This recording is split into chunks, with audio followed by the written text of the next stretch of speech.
രാഗ് എന്ന് പറഞ്ഞ web series കണ്ടു. ഇതൊരു ഹിന്ദി വെബ് സീരീസ് ആണ്. ഇത് ഡയറക്റ്റ് ചെയ്തിരിക്കുന്നത് പ്രോസിത് റോയ് ആണ്. അപ്പോൾ പ്രോസിത് റോയ് എനിക്ക് ഭയങ്കര ഇഷ്ടപ്പെട്ട ഒരു ഡയറക്ടറാണ്.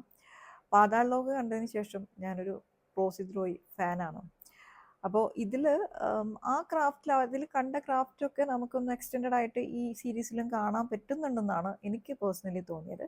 നമുക്ക് വളരെ ഫെമിലിയർ ആയ ടെംപ്ലേറ്റിലൊക്കെ തന്നെയാണ് ഈ സീരീസ് ക്രിയേറ്റ് ചെയ്തിരിക്കുന്നത്. പക്ഷെ നമ്മൾ ഹുക്ക് ചെയ്യുന്നുണ്ട് സീരീസ്. ഒരു 8 എപ്പിസോഡുള്ള സീരീസാണ്. 6 എപ്പിസോഡിലൊക്കെ വേണമെങ്കിൽ നിർത്താമായിരുന്നു എന്നാണ് എനിക്ക് കണ്ടപ്പോൾ തോന്നിയത്. ഇതിൻ്റെ തീം എന്ന് പറയുന്നത് രംഗാബില്ല കേസ് തന്നെയാണ്. ഹിന്ദി വെബ് സീരീസ് കാണുന്നവർക്കൊക്കെ രംഗാബില്ല കേസ് ഓൾറെഡി പല സീരീസിലും പ്രിഫേർഡ് ആയിട്ട് വന്നിട്ടുള്ളതാണ്. എന്നാലും അറിയാത്തവർക്ക് വേണ്ടി ഇത് 1978 ഡൽഹിയിൽ നടന്നൊരു റിയൽ ക്രൈമാണ്. ഈ രംഗാബില്ല എന്ന് പറഞ്ഞ ക്രിമിനൽസ് 2 ടീനേജേഴ്സിനെ മേർഡർ ചെയ്ത ഒരു കേസാണ്.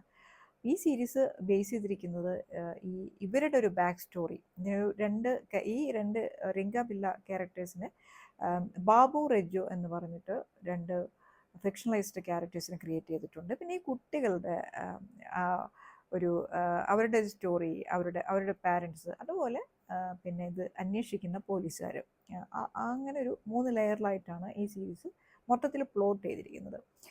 അപ്പം എല്ലാവരും നല്ല നല്ല കാസ്റ്റിംഗ് ആണ്, പെർഫെക്റ്റ് കാസ്റ്റിംഗ് ആണ്. ഈ എല്ലാവരും അഭിനയിച്ചിരിക്കുന്നവരൊക്കെ ഉണ്ടല്ലോ, അവരുടെ വീട്ടിൽ നടന്നൊരു സംഭവം എങ്ങനെയാണ് നമ്മൾ ഡീൽ ചെയ്യുക, നമ്മൾ എങ്ങനെ അതിനോട് പ്രതികരിക്കും, എത്ര ഇമോഷണൽ ആയിരിക്കും, ആ രീതിയിൽ കണക്ട് ചെയ്യുന്ന രീതിയിൽ എല്ലാവരും ഈ സീരീസിൽ അഭിനയിച്ചിട്ടുണ്ടെന്നുള്ളതാണ് ഇതിൻ്റെ ഒരു മെയിൻ ഹൈലൈറ്റ് ആയിട്ട് എനിക്ക് തോന്നിയത്. പിന്നെ ഈ രജോ ബാബു എന്ന് പറഞ്ഞ ഈ ഒരു ക്രിയേഷൻ ഉണ്ടല്ലോ, കുറച്ച് എക്സ്റ്റെൻഡഡ് ആണ് കേട്ടോ ആ ഒരു സംഭവം. പക്ഷേ അതിൽ പിന്നെ ബാബു എന്ന് പറഞ്ഞ ക്യാരക്ടർ ആകാശ് മഖീജ ചെയ്യുന്നത് കണ്ടു കഴിഞ്ഞാൽ ഭയങ്കര കമൻറ്റബിൾ പെർഫോമൻസ് ആണ് കേട്ടോ. അതുപോലെ തന്നെയാണ് ഈ രജോ എന്ന് പറഞ്ഞ ക്യാരക്ടറിനെ ഈ രമൺദീപ് യാദവാണ് ചെയ്യുന്നത്. അവരുടെ ഒരു ടെറിഫിക് കോംബോ ഈ സീരീസിൽ കാര്യമായിട്ട് അവർ തന്നെയാണ് മെയിനായിട്ട് ഉള്ളത്.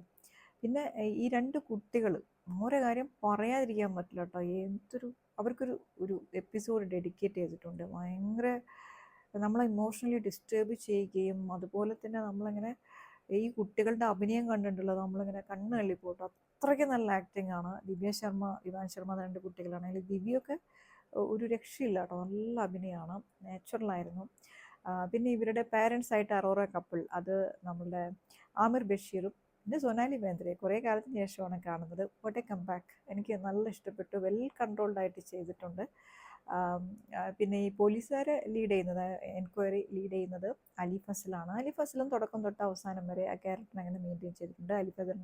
അലി ഫസലിൻ്റെ അച്ഛനായിട്ട് രാകേഷ് ബേഡിയുടെ ക്യാരക്ടർ മുന്നേ ഈ ഒരു റോള് വേറെ ആളുകൾ സീരീസിൽ ചെയ്തിട്ടുള്ളതാണ്. പക്ഷേ എന്നിട്ടും നമുക്കത് ഇമ്പ്രസീവായിട്ട് തന്നെയാണ് തോന്നുന്നത്. അതാണ് ഞാൻ പറഞ്ഞത്, മൊത്തത്തിൽ നമുക്കൊരു ഫെമിലിയറായ ടെംപ്ലേറ്റ് ആണെങ്കിലും നമ്മൾ ഹുക്ക് ചെയ്ത് കൊണ്ടുപോകാനും ഇമോഷണലി കണക്ട് ചെയ്യാനും ഡിസ്റ്റർബ് ചെയ്യാനൊക്കെ ഈ സീരീസിലെ പല എപ്പിസോഡുകൾക്കും പറ്റിയിട്ടുണ്ട് എന്നുള്ളതാണ്. ഓവറോൾ നോക്കുകയാണെങ്കിൽ ഇതിൻ്റെ ഒരു സ്ക്രിപ്റ്റും കൊള്ളാം. സ്ക്രിപ്റ്റ് ഈ സന്ദീപ് സാഗേതും അതുപോലെ അനുഷ നന്ദകുമാറും ചേർന്നിട്ടാണ് ചെയ്തിട്ടുള്ളത്. നല്ല വർക്കാണ്.